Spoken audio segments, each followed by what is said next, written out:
Good morning, सत श्री अकाल, जय सिया राम और सभी मेरे शेर शेरनियों को, मेरे भाई बहनों को।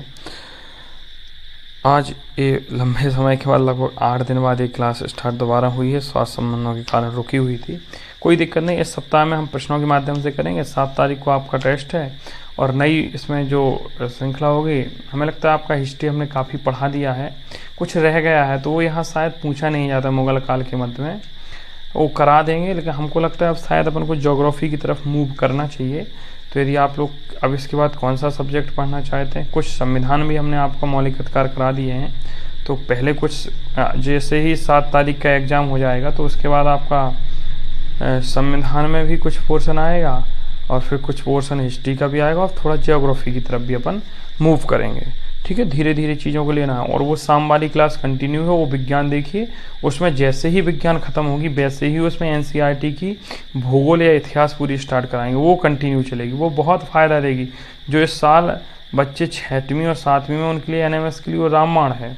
और जो बच्चे 8वीं में हो, 9वीं में है या 10वीं में है, जो भी देख रहा है वो रामबाण सबके लिए है। चलिए आप प्रश्नों के माध्यम से करते हैं। जो वह काल जिसमें लिखित साक्ष्य उपलब्ध नहीं, हमने पढ़ाया प्राक ऐतिहासिक काल होता है।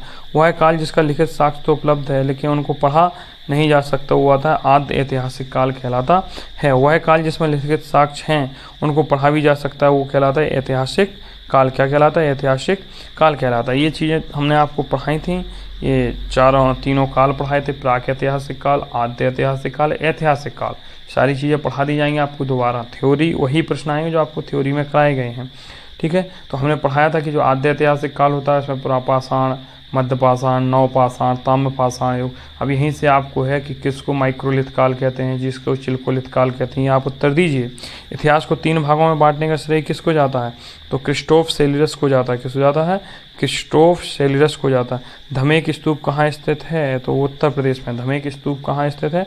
तो उत्तर प्रदेश में। अगला देखते हैं, पुराने अवशेषों, इमारतें, वस्तुओं का अध्ययन क्या कहलाता है? तो पुरातत्व शास्त्र कहलाता है।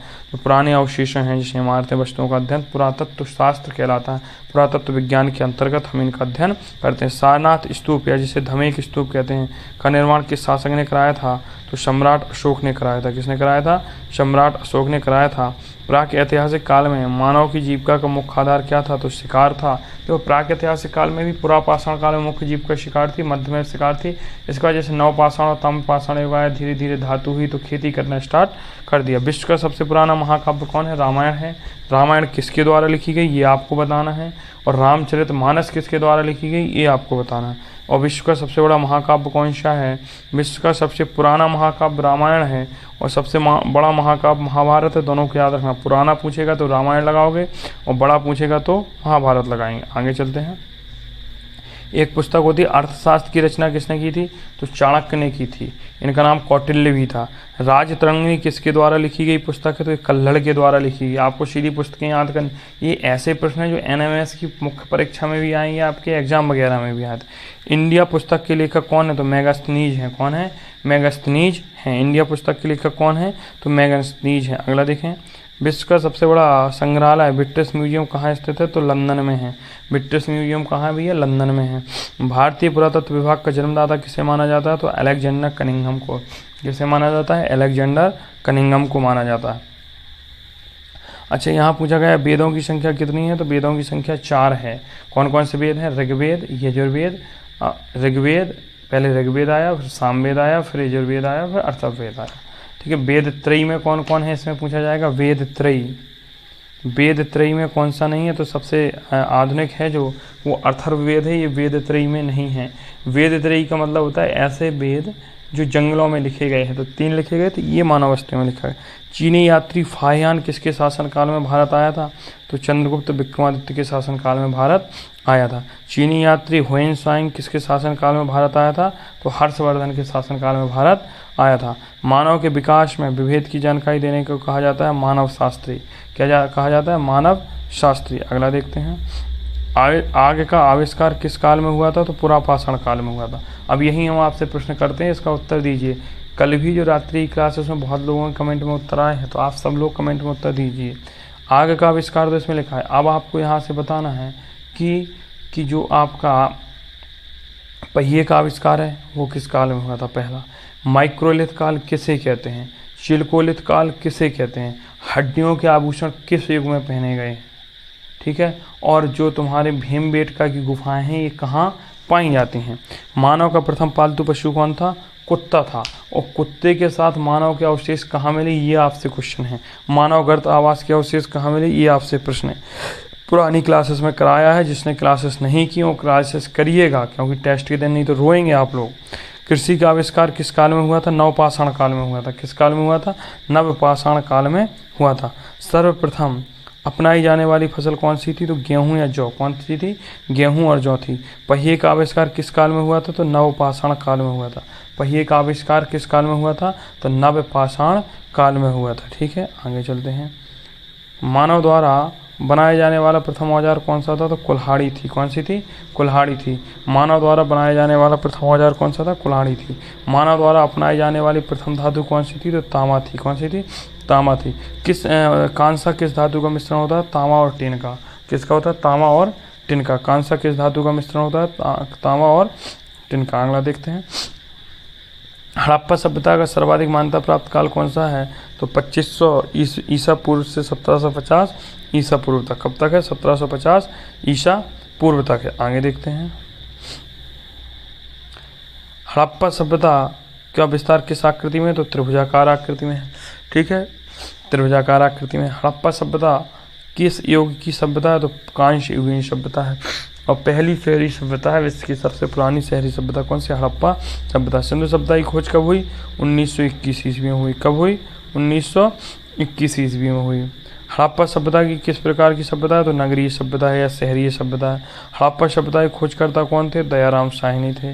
कौन थे, दयाराम साहनी थे।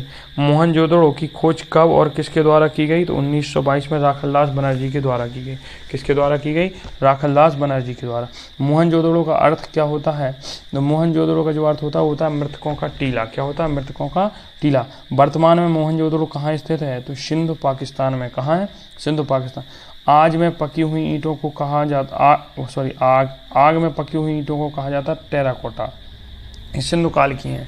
अभी आपको सिंधु सभ्यता की थ्योरी आएगी, कल ही पढ़ा देंगे थ्योरी।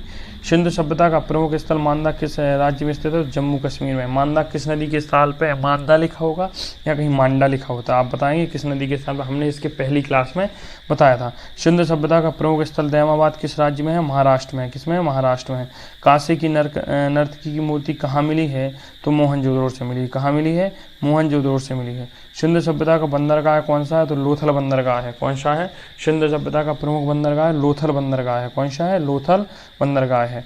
सिंधु सभ्यता की लिपि कौन सी है, भाव चित्रात्मक लिपि है। कौन सी है, भाव चित्रात्मक लिपि है। सिंधु समाज कौन सा समाज था, तो जो सिंधु सभ्यता का समाज था वो मातृ सत्तात्मक समाज था। कौन सा था, माता की सत्ता को अपनाने वाला समाज था। सिंधु सभ्यता में तोल की इकाई किस अनुपात में थी, 16 के अनुपात में थी। 16 किलो से नीचे का बांट नहीं होता था। सोचो उस समय सोना भी तोला जाता था, चांदी भी तोली जाती थी, जो भी, हालांकि कॉपर लोहा की खोज हुई थी, तो 16 किलो से नीचे का बांट नहीं था। रोपड़ पंजाब किस नदी के है, तो घग्गर नदी के किनारे स्थित है। रोपड़ जो स्थान है, देखिए उसी पे हम, रोपड़ स्थान है पंजाब में है, किस नदी के, घग्गर। हड़प्पा और मोहनजोदड़ो की खुदाई के प्रभारी कौन थे, तो सर जॉन मार्शल थे। कौन थे, सर जॉन मार्शल थे। मोहनजोदड़ो की सबसे बड़ी इमारत क्या थी, अन्नागार थी। कौन सी थी, अन्नागार। आर्य शब्द का शाब्दिक अर्थ क्या होता है, श्रेष्ठ। आर्य शब्द का शाब्दिक अर्थ क्या होता है, श्रेष्ठ। क्या होता है, श्रेष्ठ। सॉरी। शूल्व सूत्र किस विषय का मुख्य अंग है, तो शूल्व सूत्र गणित विषय का मुख्य अंग है। किसका है, सबसे पुराना वेद कौन सा है, ऋग्वेद है। कौन सा है, ऋग्वेद है। कौन सा है, ऋग्वेद है। Thank you so much. ये बहुत छोटी ही क्लास थी, हमें लगता है 9-10 मिनट की क्लास हुई है। याद रखिएगा, ये 10 मिनट की क्लास आपने देखी है, अच्छा है। अब इसके साथ साथ हमें आशा है कि सारे क्वेश्चन आपको याद होंगे। मिलते हैं आज ही अपनी शाम वाली रात की 8 बजे की कक्षा में। Thank you so much.